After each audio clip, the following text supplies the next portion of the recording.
म चाहिँ छुट्टीमा गएको बेला बाबासँग हामीले चाहिँ सुरुमा चाहिँ त्यो पानी लिन जाने गरेको पहुँदेर चाहिँ लिएर जानु आएको। हामी चाहिँ पहिला चाहिँ त्यो पहुँदेरामा रातिको 12 बजे 1 बजे उठेर जान्थ्यौँ। रातभरि त्यहीँ डोकोमा बसेर सुत्दिने पानी कुर्नको लागि। अनि यसो घर गएको बेला चाहिँ बाबाले ट्याङ्की बन्दैछ जाउँ हेर्न भन्नुभयो। अनि त्यही भएर बाबाको पछि लागेर हामी बाउ छोरो चाहिँ बाबाको पछि लागेर जाँदै। पहिला चाहिँ अब यो बाटोमा चाहिँ अब सानो गोरेटो बाटो थियो। अहिले चाहिँ गाउँघरमा पनि अब बाटो खनेर मेरो छोरो उसलाई चाहिँ अलिकति हिँड्नु हुँदैन, खुट्टा गल्छ अरे भनेर ऊ हिँड्दैन। अनि काँधमा बोक्नै पर्छ उसलाई। अनि बाबाले चाहिँ मलाई चाहिँ त्यो पाइप गाँसेको भनेर देखाउँदै हुनुहुन्छ। अनि ट्याङ्की चाहिँ माथि बन्दैछ अरे, त्यसको लागि पानी लानको लागि चाहिँ पाइप गाँस्नु भएको अरे। हामी चाहिँ बाबाको पछि हिँड्दैछौँ। पछि त्यहाँ चाहिँ उसको त माथिल्लोपट्टि साइडमा चाहिँ घर बनाएर चाहिँ घरको लागि चाहिँ त्यहाँ वाल पनि राम्रो उठाएर चाहिँ हामी यो बाटो हिँड्ने चाहिँ पहिला चाहिँ अब त्यो बारीको कालामा सानो बाटो थियो। अहिले चाहिँ बाटो खनेर जस राम्रै छ। सायद अब यो रामेछापको पकरबासमा बस्नु भनेर थाहा होला पानीको कतिको समस्या थियो भनेर। अहिले चाहिँ जस यता कोसीको पानी लिएर आएर चाहिँ जो सजिलै भएको छ, दिन बिराएर पानी आउँछ, घरमै लगाएर छ। अब यो बर्खामा लगाएपछि ट्याङ्की बन्द रहेछ। यो भएपछि चाहिँ जोस् अब राम्रै हुन्छ होला। अब हामी चाहिँ उकालो गयौँ अलिकति। अब लगभग हामी चाहिँ ट्याङ्की बनिरहेको ठाउँमा चाहिँ आइपुग्यौँ होइन। बाबालाई चाहिँ अब लहेर देखाउँदै हुनुहुन्छ। अगाडि हिँडेर हामी चाहिँ पछाडि आउँदैछौँ बाबासँग गफ गर्दै।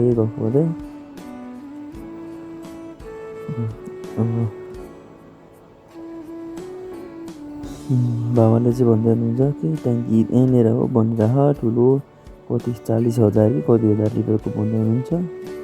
त्यहाँनिर ट्याङ्की पनि देखिसक्यो अलिअलि हामीले।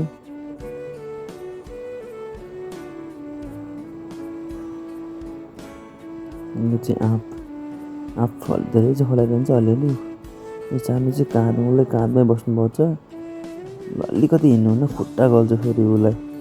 अल्छीको पोको बाबा भनेपछि उसलाई केही चाहिँदैन। बाबाको साथी भने नि उयो बाबासँग बस्ने, डुल्ने, हिँड्ने, कोही नचाहिने। ल फाइनली हामी चाहिँ ट्याङ्की बनाएको ठाउँमा आइपुग्यौँ। हामी चाहिँ ट्याङ्की बनाएको ठाउँमा जाँदैछौँ। ट्याङ्की चाहिँ जोस् राम्रै बनाएर आएछ। यो ट्याङ्की चाहिँ अब पहिला चाहिँ हाम्रो माथिबाट लिएर आएर जमाउने रे, यहाँबाट चाहिँ पानी अन्तरिज गर्ने अरे। यो चाहिँ हामीले चाहिँ यसलाई चाहिँ अब पहिलादेखि नै गाँडा पानी भनेर चिन्छौँ। सायद अरूलाई पनि सायद हाम्रो यो पकरबासको धेरैलाई थाहा होला। बाबाले चाहिँ भन्नुहुन्छ यो ट्याङ्की चाहिँ बनाएको यसमा चाहिँ बाबाहरूले आफैले चाहिँ खन्नु भएको अरे त्यहाँनिर कति मिटरसम्म तल। अनि त्यसको लागि पाइप गाड्न चाहिँ सब बाबाहरूले नै गाउँको मान्छे सब भएर खन्नु भएको अरे। अब फेरि हामी चाहिँ अब ट्याङ्की हेरेर फेरि अब मास्तिर जुन मुहानमा चाहिँ हामी लाग्यौँ। माथिको मुहानमा जुन त्यो पानी माथिबाट ल्याउने मुहानतिर चाहिँ हेर्नलाई लाग्यौँ। अनि बाउ छोरा अनि बुवासँग।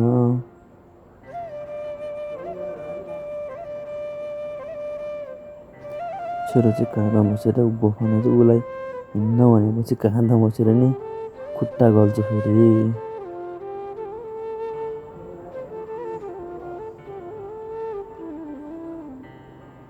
बाबा मेरो पछाडि चाहिँ बाबा फोटो खिच्दै हुनुहुन्छ पाइपको पनि।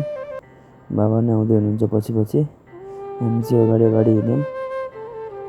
अब फेरि अब हामी चाहिँ पछाडि हिँड्छौँ बाबालाई अगाडि ल्याएर। यो चाहिँ हाम्रो पहिलाको पुरानो पानी लिन जाने ठाउँ। त्यहाँबाट कति उकालो गएपछि अब माथि ट्याङ्कीमा जाने बाटो आउँछ।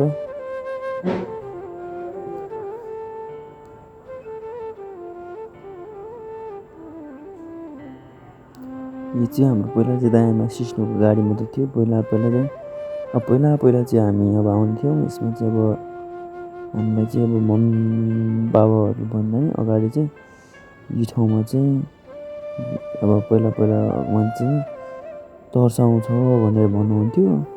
अब हामी चाहिँ अब हाम्रो पालामा त अब रातभरि मान्छे पन्ध्रमा टुट्दैन थियो। सायद अब यो हाम्रो पगरबासको पौडेल गाउँ ढुङ्गेल गाउँको मान्छेहरूलाई पनि थाहा होला। यो चाहिँ हाम्रो बाबाहरूले आफैले खन्नु भएको अरे पाइप लानको लागि। बाबाले चाहिँ ल जाउँ के अरे पानी बना अब आइँदैन खासै हाम्रो गाउँमा यस्तो गइरह विकास भइरह भनेर देखाउन लिनु भएको। अब फाइनली हामी चाहिँ पहिलाको हाम्रो पन्ध्रमा चाहिँ पुग्न लागिसक्यौँ। जुन हामीले चाहिँ पहिला चाहिँ लगभग आजभन्दा 72 11-12 वर्ष अगाडिको कुरा हो। हामी यसबाट चाहिँ पानी बोकेर रातभरि नसुती पानी बोकेर पालो कुरेर लानु पर्थ्यो। त्यो हेरी चाहिँ अहिले चाहिँ हाम्रो आकाश पातालको फरक छ है साथीहरू। यो चाहिँ हामीले चाहिँ गाडा पानी भनेर चिन्छौँ। यसमा चाहिँ पानीको ट्याङ्की बनाएको छ। यसलाई चाहिँ अलिकति बाटो अप्ठ्यारो छ है। छोरो काँधमा बोकेर हो फेरि। अनि हामी झर्दैछौँ बिस्तारै बाटो अलिकति अप्ठ्यारो छ। छोरो काँधमै छ फेरि बाटो नि अप्ठ्यारो। अब हामी झरिसक्यौँ। ल हेर्नु पानी पनि ट्याङ्की बनाएर त्यत्तिको जम्मा गरेर राखेको छ पानी पनि। पहिला त यहाँनिर सानो कुवा जस्तो थियो, अहिले चाहिँ भएछ। ल अब बाटो भत्काएको रहेछ, अप्ठ्यारो रहेछ। यहाँ चाहिँ अब बाबा चाहिँ म सक्दिनँ भनेर बाबा चाहिँ तलतिरबाट घुमेर जानुभयो।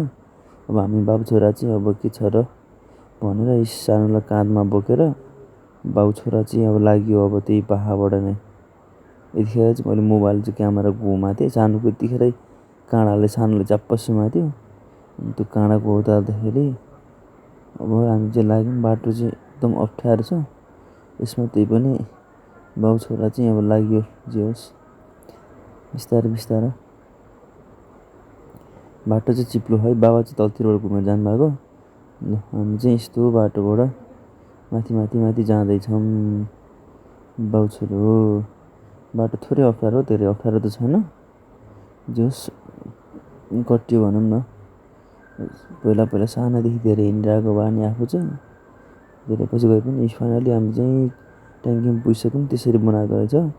पानी कलेक्सन गरेर 3टा धारा बनाएर ट्याङ्कीमा जम्मा गरेर लाने रहेछ है। ल अहिले चाहिँ हाम्रो पानीको यतिको बनाएको छ गाउँमा। सबैले बुझ्नु छ है साथी हो। यतिको बनाएको छ। र हामी चाहिँ फाइनल्ली ट्याङ्कीमा पुगेर पनि फर्किँदैछौँ। हेरेर चारैतिर हेरेर हामी चाहिँ लगभग अब फर्किसक्यो। 3 बाउ छोरा चाहिँ हामी फर्किँदैछौँ। फाइनली हामी चाहिँ ओह्रालो लाग्यौँ बाबासँग। घर आएको बेला यसो कस्तो भयो भनेर चाहिँ हामी हेरेर फर्क्यौँ है त।